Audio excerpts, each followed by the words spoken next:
tempo do Advento é um tempo de graça. Um tempo de graça que funciona na vida da igreja como um itinerário espiritual que nos prepara para celebrar o mistério do Natal de nosso Senhor Jesus Cristo. Tempo que a igreja nos oferece. Esforço que é necessário de nossa parte para bem nos preparar para celebrar a festa do nascimento de nosso Senhor Jesus Cristo, o Verbo de Deus feito carne. As nossas quartas-feiras serão uma oportunidade, entre outras, para a preparação do Natal. Cada quarta-feira, nesse mesmo horário, nós nos encontraremos para, com um breve tempo de oração e de meditação do mistério de Cristo, nos prepararmos para o Natal de nosso Senhor Jesus Cristo. Esse ano, nós decidimos nos inspirar da obra de Johann Sebastian Bach, como motivação para essa preparação para o Natal e a nossa reflexão.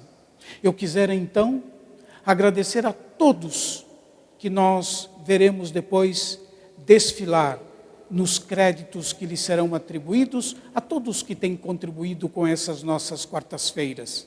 Quisera agradecer a você que decidiu participar e se esforçar por se preparar e preparar a sua família para o Natal de nosso Senhor Jesus Cristo. Que Deus possa abençoar a todos, que Deus nos possa dar a motivação necessária, o ânimo necessário para nos prepararmos, não obstante a pandemia, nos prepararmos com alegria para o Natal de nosso Senhor Jesus Cristo. A grande mensagem do Advento, a grande expectativa que nós somos chamados a viver é essa: Deus vem a nós. A preparação nos dispõe para reconhecer e acolher o Senhor, que continuamente vem ao nosso encontro. Por favor, não deixem de participar, não deixemos de estar juntos a cada quarta-feira, nesse mesmo canal, rezando juntos e nos preparando em comunidade para o Natal do Senhor.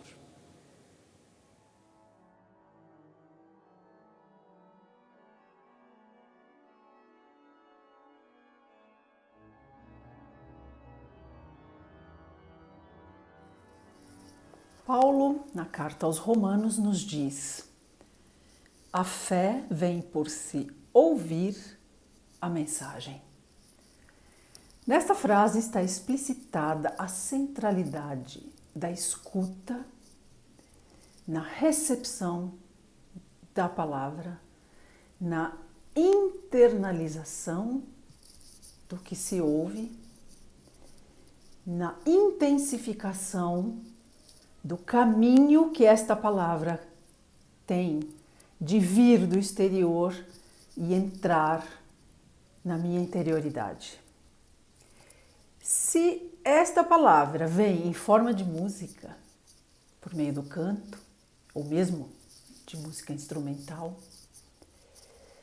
o seu poder de persuasão, de convencimento, é potencializado ao máximo.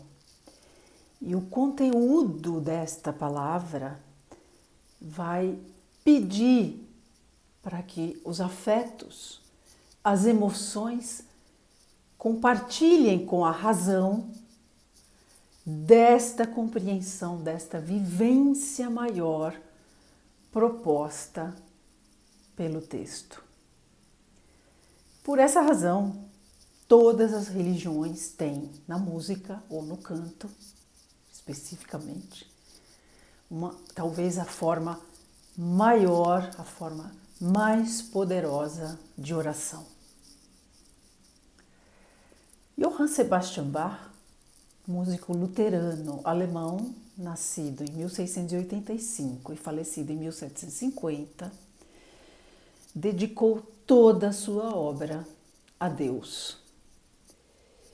ele sabia da possibilidade de rezar, de meditar, refletir, de internalizar a palavra por meio da música. E nesta experiência que nós nos propomos com todos vocês, partiremos da semente da música de Bach, da música luterana, que é o coral luterano, ou chamada melodia coral também. Trata-se de uma melodia muito simples, curta, possível de ser memorizada rapidamente.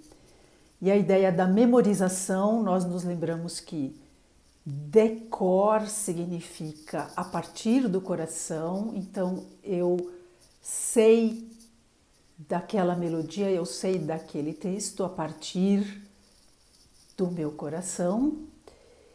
E eu levo para casa, eu levo para onde eu for, esta mensagem contida na melodia.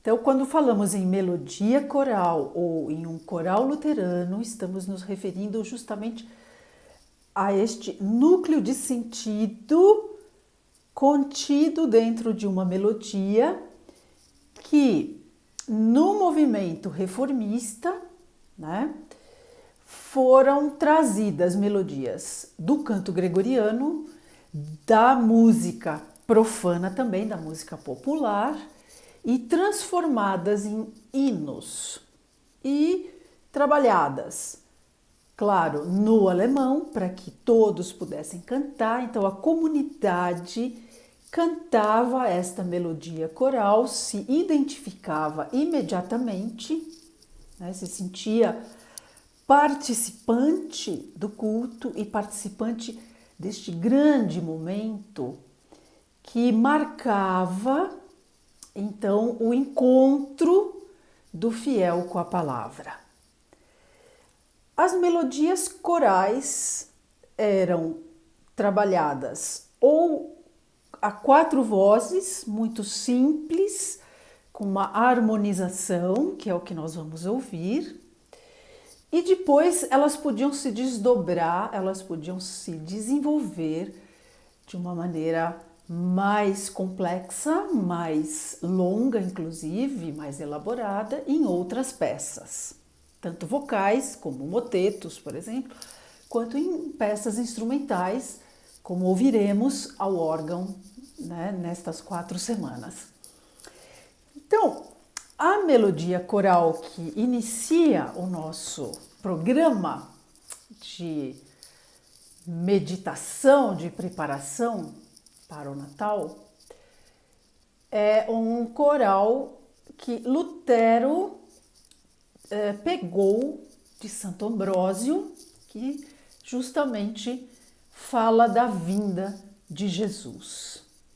Então, é um coral que se chama Agora Vem o Salvador dos Pagãos. E é esse o nome que ele já tinha em latim, né? Vem o Redentor dos gentios. Então, o texto, rapidamente, agora vem o Salvador dos pagãos, reconhecido como filho da Virgem, de que se admira todo mundo, que Deus lhe tenha ordenado tal nascimento. Então, os hinos são estróficos, significa a mesma música vai cantar as diferentes estrofes que compõem o hino.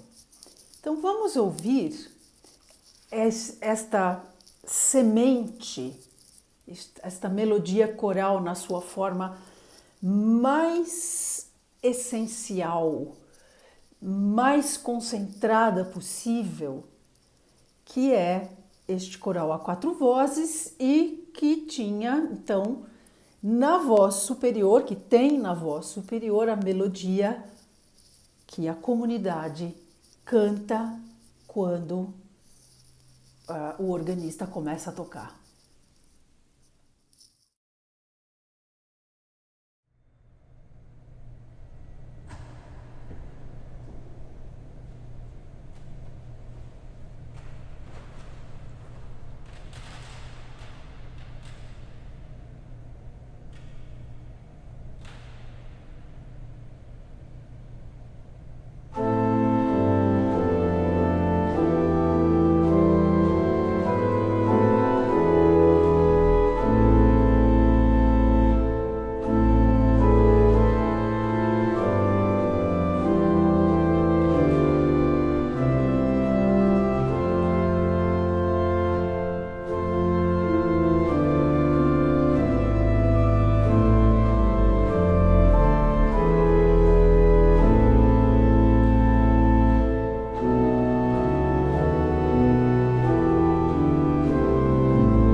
partir desta melodia coral tão concisa, com 4 pequenas frases, sendo que a música da 4ª frase repete a da primeira frase, fazendo então um fechamento, né, uma unidade em termos musicais, Bach nos convida, nos leva para a mesma vivência que este hino propõe, para uma escuta sem a palavra, ou seja, uma espécie de primeiro passo para a desmaterialização, para a internalização, para a transformação da concretude da palavra em vivência pura.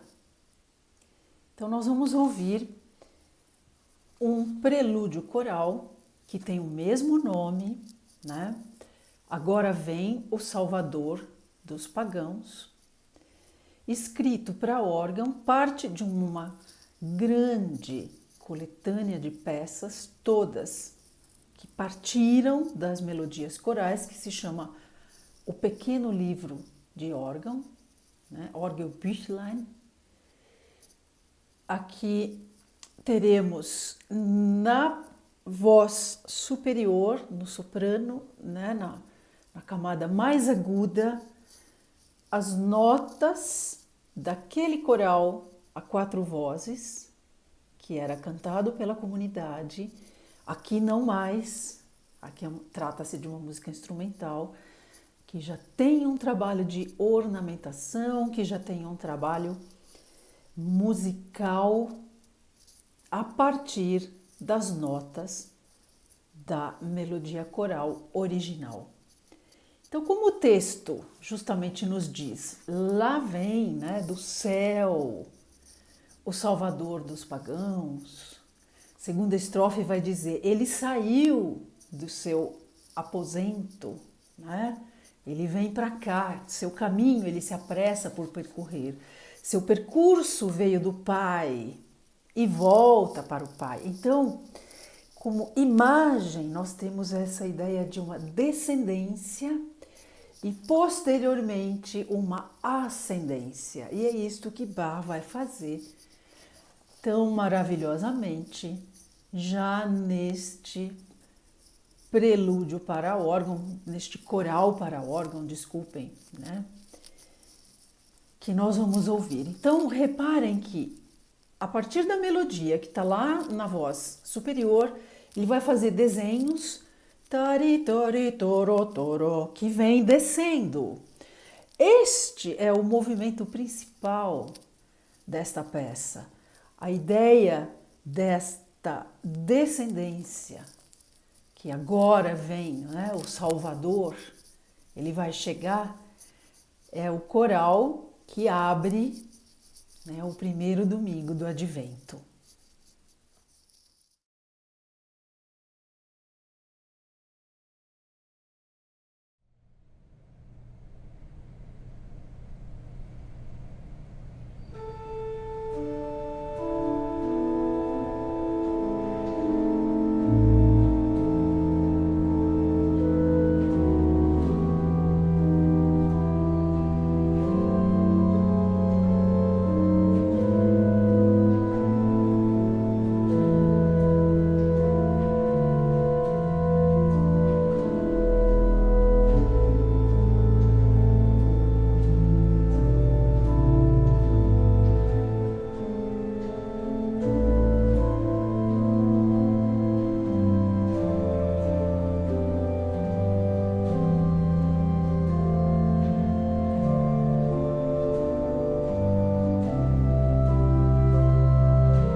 mesma melodia coral agora vai receber um outro tratamento no livro chamado Os Corais para Órgão, do manuscrito de Leipzig. Leipzig é a cidade onde Bach viveu os seus 27 últimos anos de vida. E, diferentemente do coral do Orgelbüchlein, do Pequeno Livro para Órgão, no qual a melodia coral estava no soprano, era muito presente como identidade, aqui nós já não temos mais essa situação. Aqui nós teremos fragmentos da melodia coral que são facilmente perceptíveis. As notas todas estão aqui, mas o trabalho de arabescos, de desenhos, de figurações musicais é muito intensificado. Então, neste aspecto, a melodia coral não vai estar tão evidente para os nossos ouvidos. E com isso, nós percebemos o seguinte: o coral, a melodia coral cantada, é a concretude da palavra. E à medida em que Bach vai trabalhando estas melodias corais em direção a uma música puramente abstrata, no aspecto de não corresponder exatamente às notas, mas de abrir, né, de desdobrar todos os desenhos contidos na melodia coral, nós saímos dessa ideia tão exteriorizada, talvez, e caminhamos para uma vivência espiritual muito desmaterializada, vamos dizer, né? Uma vivência da sonoridade pura, dessa qualidade abstrata que o mundo sonoro nos permite usufruir. Então, aqui neste coral para órgão, teremos um início muito sombrio, muito grave, em que o início da primeira frase do nosso coral está lá, ele é imitado, a quinta, então 5 notas acima, ele aparece e chama atenção para o desenho das notas mais graves tocados pelo pedal. Aqui a gente vai ter quase que um caminho obrigatório, que é o chamado walking bass, né? Mas que no período barroco já tinha, que é o baixo caminhante e que é o desenho dos passos. Este desenho vai acompanhar até o fim todos os desenhos que Bach vai nos propor. Então aqui a melodia coral aparece em fragmentos e ele vai trabalhar muito mais a ascendência, a ideia da volta do filho para a casa do pai, né? E ele vai colocar muitos desenhos que são motivos característicos de algumas vivências, de algumas ações que foi muito explorado no período barroco. Então, por exemplo, a gente tem um motivo rítmico que é o tá, tá, tá, tá, tá, tá, tá. Isto é vivido como alegria, chamado figura da alegria, né? Temos outro tipo de desenho que também aparece muito no repertório bachiano, nas paixões, nas cantatas todas, que é esse desenho de notas de duas articuladas de duas em duas, tara, tira, tira, tira, ti, que simbolizam de uma certa maneira um sofrimento, mas uma nobreza neste sentimento. E quando eles são ascendentes, tari, tari, tari, tari, tari, e depois vem descendentemente, tem também aqui uma ideia de que tem um sofrimento, uma prece, uma experiência que vai ser ouvida e que depois vem do céu uma resposta. Então Bach vai trabalhar muito estes motivos musicais aqui. No pedal também teremos, muito interessante, o chamado desenho do sofrimento, os passos duriúsculos, os passos da dor, que são ti, ti, ti, ti, ti, são desenhos cromáticos, né? Trazendo já essa ideia de que Jesus vem, que ele suporta um sofrimento e que depois temos este momento de volta.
Nós estamos começando o tempo do Advento. E neste ano nós nos inspiramos da obra de Johann Sebastian Bach. Por isso nós intitulamos essas 4 etapas que nos preparam para o Natal de Nosso Senhor Jesus Cristo, com o título de Esperança e Resiliência, o Advento de Jesus Cristo. No trecho da obra de Bach que nós ouvimos, cantou-se: nestes últimos tristes tempos, conceda-nos, Senhor, constância, para que Tua palavra e sacramento possamos manter-nos puros até o nosso fim. Efetivamente, a pandemia tem sido um tempo de tristeza e de muitas incertezas, mas eis que começamos o Advento, um itinerário espiritual e litúrgico que nos preparam para o Natal de Nosso Senhor Jesus Cristo. Esse tempo é uma oportunidade de renovar a esperança e fortalecer a fé. E através da fé, a resiliência. São Basílio Magno, no sermão sobre a geração de Cristo, escreve: as estrelas despencam do céu, alguns magos abandonam a sua pátria, a terra o recebe em uma gruta. Que todos ofertem algo, que nenhuma pessoa se mostre ingrata. Festejemos a salvação do mundo, celebremos o dia natalício da natureza humana. Hoje ficou cancelada a dívida de Adão. Já não se dirá mais: és pó e ao pó retornarás. Mas, unido ao que vem do céu, serás admitido no céu. Não será mais dito: terá filhos com dor, pois é bem-aventurada aquela que deu à luz ao Emanuel e os peitos que o amamentaram. Justamente por isso, o menino nos nasceu, um filho nos foi dado, ele leva aos ombros o principado. Deus, meus queridos irmãos e irmãs, sempre nos envia o seu anjo para que ele nos mostre em sonho como o nosso caminho continua. Não há fim de estrada, não há rua sem saída. O anjo do Senhor sempre aparece quando em nós está nascendo algo novo. Quando vamos nos aproximando mais e mais do sonho original de Deus. Para que a criança divina possa crescer em nós, são necessários o anjo, o sonho e nossa obediência, nossa capacidade de escutar Deus e de pôr em prática o que se escutou. Então, aquilo que o anjo promete se encarnará em nós e impregnará a nossa vida. Queridos irmãos e irmãs, para nós que cremos, esse movimento de amor é a fonte da resiliência exigida de nós todos nesses tempos difíceis. A resiliência é o processo pelo qual se reelabora perdas e traumas, superando-as. Deus vem a nós. Essa é a grande mensagem do Advento. Deus vem a nós. É Ele quem cuida de nossas feridas, como o bom samaritano cuidou das feridas profundas do moribundo à beira do caminho. O advento de Cristo é a esperança reacendida da cura de tantos males que aflige a humanidade. Mário Luzzi, poeta italiano, escreveu: o bulbo da esperança, que agora está oculto debaixo do solo, cheio de escombros, não morra, à espera de florescer na primeira primavera. Esses sinais de renascimento são possibilidades geradas pelo trauma. Que Deus nos encha de alegria, de luz e de esperança. Que Deus nos permita, pela sua graça que habita em nós, sermos fortes e vivermos a expectativa do Senhor, que continuamente vem ao nosso encontro para nos abraçar, isto é, para nos salvar.